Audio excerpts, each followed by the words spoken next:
ও চাচি, আমনেরও তুমি মেলা দিন পর দেখলাম, তা কেমন আছেন? মোর ভালো থাকা শেষ হয়ে গেছে, 2 মাস আগে তোমার চাচা মরিয়া গেছে। আরে ভাবি, এ আমনে কোন কি? ভাই মরছে কবে? ওরে মাল্লা হালার পহালা, যেই হন একটা বলদা সুদা জামাইয়ের সাথে বিয়ে দিয়েছে, মান ইজ্জত সব ভুলোর সাথে মিশে গেল। আরে ভাবি, কি হয়েছে? ভাইরে বকাজকি করতেছেন কেন? কি করছে ভাই? অরুণ ভাই আর বলেন না, আপনার ভাইরে নিয়ে বিয়েতে গেছিলাম, আপনার ভাইরে দায়িত্ব দিছে বাইরের লোক জানি খাবার খাইতে না পারে। এটা তো খুব ভালো দায়িত্ব পাইছে, কোনো ঝামেলা করছে নাকি? দামরা হালার পোহালায় জামাইরে জিজ্ঞেস করে আপনি কোন পক্ষ থেকে আইছেন। অরুণ ভাই, আপনি এখনো ঘরে বসে আছেন? শিগগিরই পালান। কেন ভাবি, আমি কি চুরি করছি না ডাকাতি করছি? আমি পালাবো কেন? পুলিশের বরে হোয়াটসঅ্যাপে প্রপোজ করছেন, পুলিশই টের পেয়ে গেছে, এখন কি করবেন? এতে টেনশন নেই, আর কি আছে? পুলিশ আসলে বলবো আমার হোয়াটসঅ্যাপ হ্যাক হয়ে গেছে।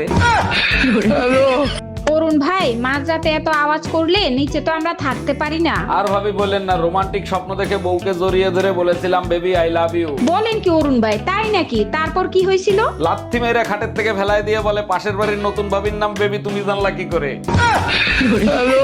আচ্ছা, দুপুরে যে পায়েস খেলা, পায়েস কেমন হয়েছে সত্যি করে বলবা, আমার কসম। সর্বনাশ হয়েছে, সত্যি কথা বললে অশান্তি হবে, মিথ্যে কথা বলা যাবে না, কসম দিতে। কি করব? আরে কি হইলো, চুপ করে আছো কেন? বলো না কেন, বলো। তুমি কি জানো তোমার হাতের ছোঁয়া পেলে বিষ ও অমৃত হয়ে যায়? তুমিও না সব সময় একটু বাড়িয়ে বাড়িয়ে বলো।